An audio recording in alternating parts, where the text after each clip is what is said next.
नमस्कार। आप सभी लोगों को ऑनलाइन कक्षा में स्वागत है।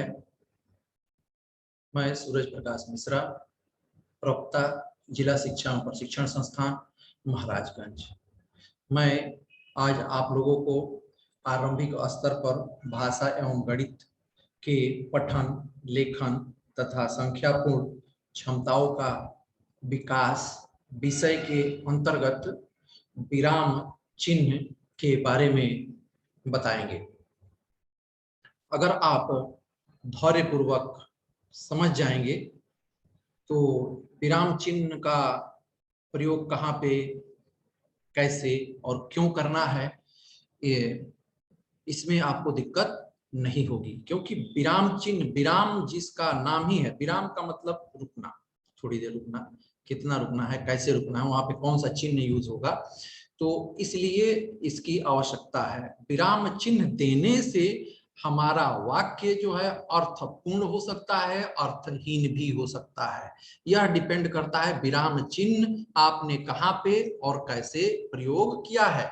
जैसे अब आपके सामने है, देखिए यहाँ पे इन्वर्टेड कामा भी यूज हुआ है और कामा भी यूज हुआ है।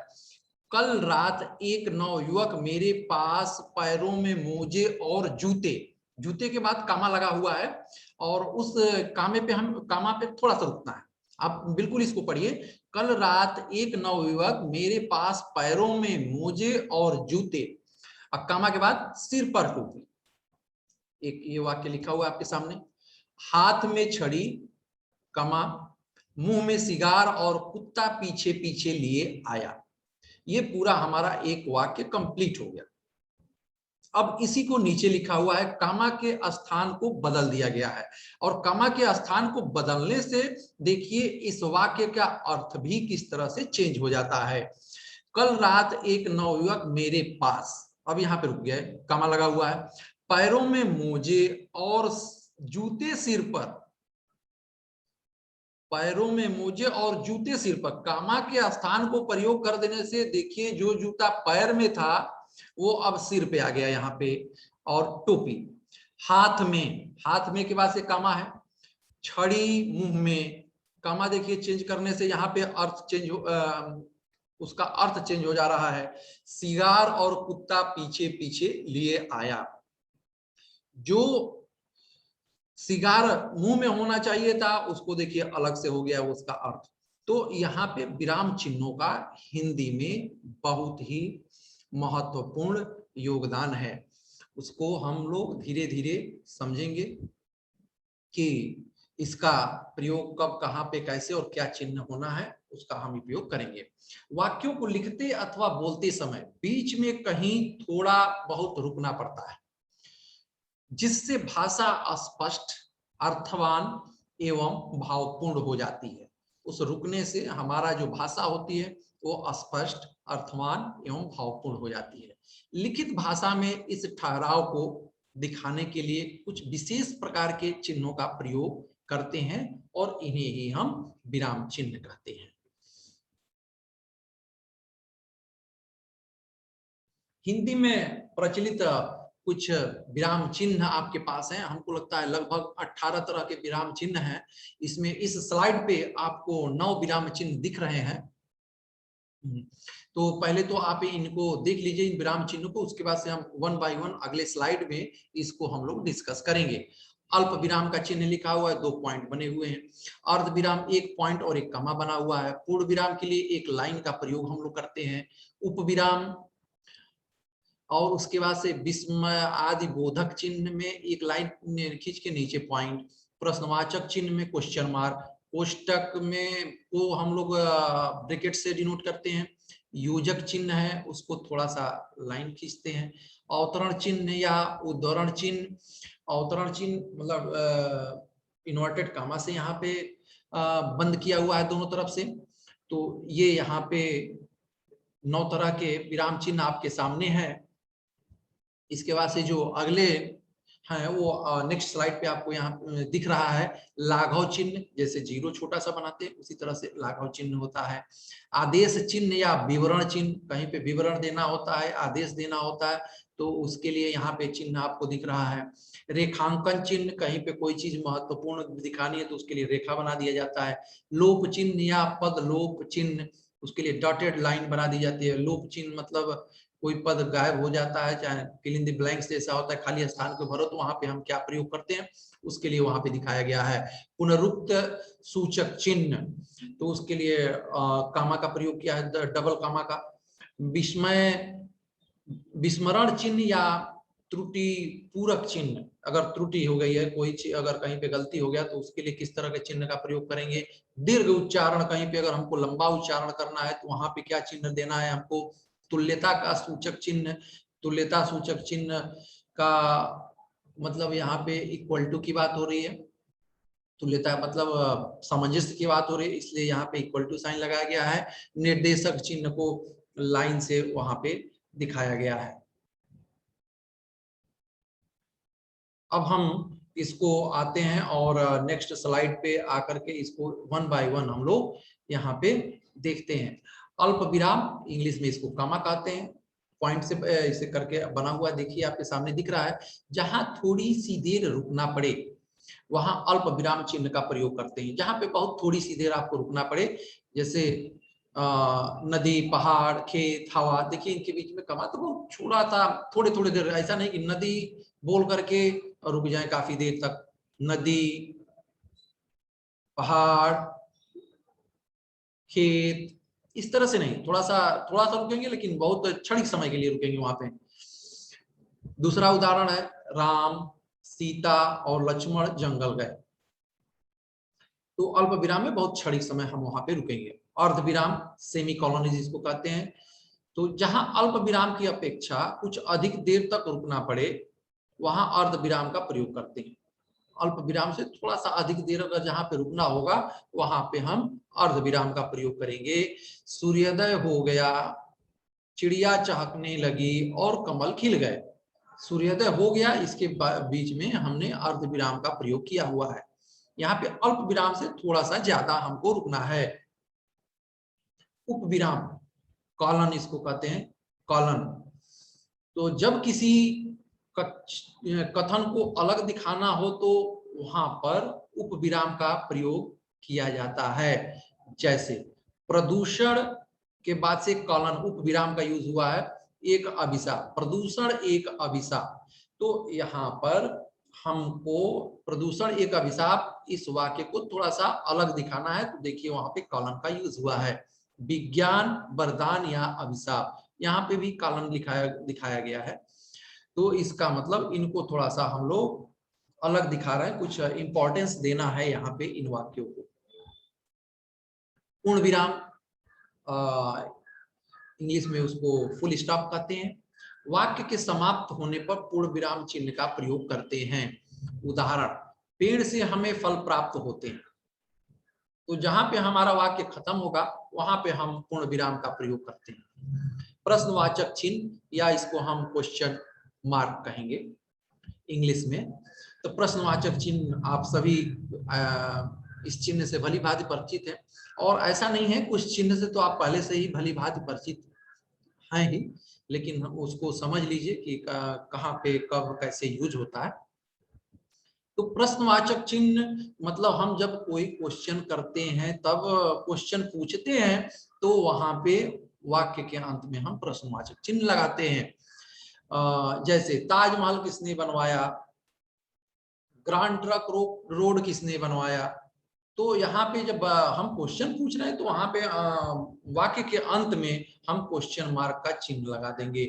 विस्मयाबोधक चिन्ह या इंग्लिश में हम इसको एक्सक्लेमेटरी मार्क कहते हैं। तो विस्मय, जैसे विस्मय मतलब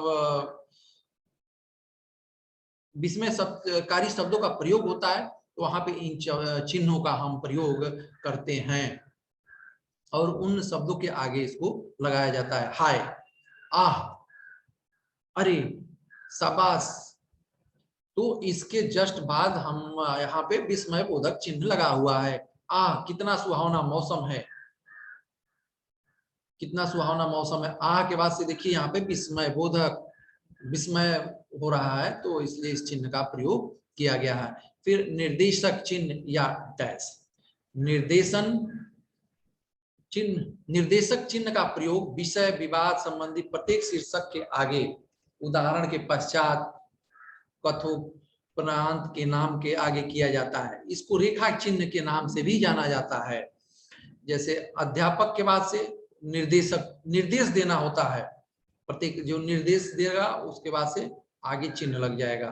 तुम जा सकते हो, अध्यापक तुम जा सकते हो, अध्यापक आदेश दे रहा है और तुम जा सकते हो, तो जब आदेश दे रहा है तो उसके बीच में हम चिन्ह लगा देते हैं। इस चिन्ह का हम प्रयोग करते हैं। कोष्टक चिन्ह, कोष्टक दो तीन तरह के आपके सामने है। कोष्टक चिन्ह का प्रयोग अर्थ को और अधिक स्पष्ट करने के लिए शब्द अथवा वाक्यांश को कोष्टक के अंदर लिख करके किया जाता है। धर्मराज युधिष्ठिर सत्य और धर्म के रक्षक थे, धर्मराज युधिष्ठिर सत्य और धर्म के रक्षक थे। तो यहाँ पे अर्थ को स्पष्ट, युधिष्ठिर, धर्मराज के बाद से युधिष्ठिर, धर्मराज कौन थे, तो युधिष्ठिर को धर्मराज कहा जाता है। तो उस शब्द को स्पष्ट करने के लिए, कुछ लोग हो सकता है धर्मराज को न समझ पाएंगे धर्मराज किसको कहते हैं, तो वहां पे ब्रैकेट में लिख दिया जाता है युधिष्ठिर, तो उससे उसका अर्थ स्पष्ट हो जाता है। तो हम इन ब्रैकेट का प्रयोग करते हैं। उद्धरण चिन्ह या अवतरण चिन्ह, या इसको हम इन्वर्टेड कामा इंग्लिश में कहते हैं।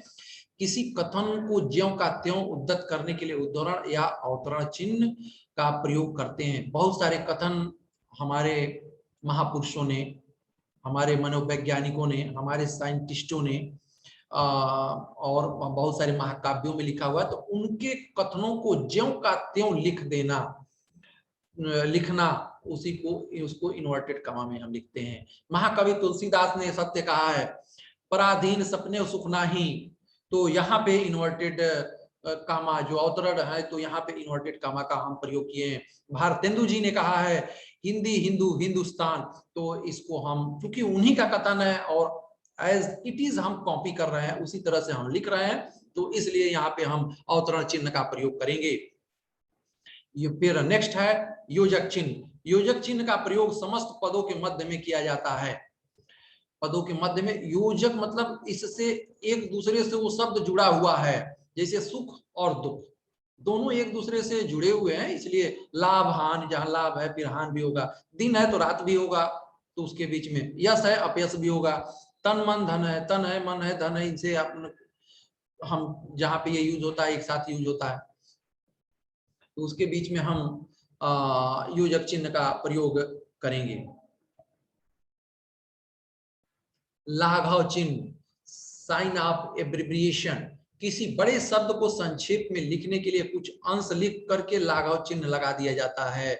इसको संक्षेप चिन्ह भी कहा जाता है। जैसे डॉक्टर हम पूरा लिखे या डा लिख करके और आगे सुन्ना का शून्य जैसा ही दिख रहा है, इसको हम एक्चुअल में कहते हैं लाघव चिन्ह। नाम हो सकता है हम लोग में से कुछ लोग ना भी जानते हो, तो इसको ये ध्यान में रखेंगे, लाघव चिन्ह कहा जाता है। डॉक्टर लिख के इंजीनियर, डॉक्टर लिख के वो लाघव चिन्ह, इंजीनियर लिख करके लाघव चिन्ह। इस तरह से अगर किसी भी शब्द को अगर संक्षेप में लिखना है तो स्टार्टिंग का लिख करके उसके बाद से उस चिन्ह का प्रयोग कर देंगे, तो वो कंप्लीट अर्थ देता है। विवरण चिन्ह, साइन ऑफ फॉलोइंग, विवरण चिन्ह का प्रयोग वाक्यांश के विषयों में कुछ सूचक निर्देश आदि देने के लिए किया जाता है। वनों का नाम, उसके बाद से अब विवरण देना है वनों का नाम कि उसके बाद से कौन कौन से वन आप जानते हैं, उसको वहां पे लिखने के लिए आगे विवरण चिन्ह का प्रयोग कर दिया गया है। उसके बाद से अब आप आगे लिख सकते हैं। विस्मरण चिन्ह या त्रुटिपूर्वक चिन्ह का प्रयोग समय किसी शब्द को भूल जाने पर हम उसका विस्मरण चिन्ह का प्रयोग करते हैं। जैसे मैं पिताजी के साथ, और बीच में एक शब्द हम भूल गए, उसके बाद से तो हमने गया, तो उसके जगह पे विस्मरण चिन्ह का हम प्रयोग कर देते हैं। तो इससे हमें पता चल जाता है कि वहां पे विस्मृत कुछ हुआ है। पद लोप चिन्ह, या ये कह सकते हैं कि मार्क्स ऑफ इलिप्सिस, श्याम ने मोहन को गाली दी। मैं सामान उठा दूंगा पर, लेकिन उसके आगे डॉटेड देख रहे हैं आप स्लाइड में, जो आपके सामने दिख रहा है स्क्रीन पे, उस पे डॉटेड लगा हुआ है, मतलब वहां से पद कुछ गायब है। तो उसको हम चाहे इंग्लिश में इस तरह से कह सकते हैं आपके फिल इन दी ब्लैंक्स की जगह पे वो यूज होता है। यदि विराम चिन्हों का प्रयोग न किया जाए तो अर्थ का अनर्थ हो सकता है। विराम चिन्ह कहने में और सुनने में और देखने में तो बहुत ही छोटा होता है, लेकिन अगर उनका प्रयोग न किया जाए तो अर्थ का अनर्थ कैसे हो जाता है। आपके सामने देखिए उदाहरण है, रोको मत जाने दो। इसमें कहीं पे विराम चिन्ह का प्रयोग नहीं हुआ है, रोको मत जाने दो। लेकिन अब उसी सेंटेंस को देखिए, रोको, वहां पे हमने विराम चिन्ह का प्रयोग किया, रोको मत जाने दो। अब दोनों में देखिए, दोनों का अर्थ यहाँ पे अलग अलग हो गया। रोको मत जाने दो, यहाँ पे भी प्रयोग हुआ है। तो इस तरह से विराम चिन्ह का प्रयोग करके हम किसी वाक्य को अर्थपूर्ण बना सकते हैं और उसको कुछ अच्छा, उससे हमारा सेंस निकल सकता है। और अगर आपको किसी तरह की दिक्कत हो तो आप हमसे क्वेरी भी कर सकते हैं। धन्यवाद।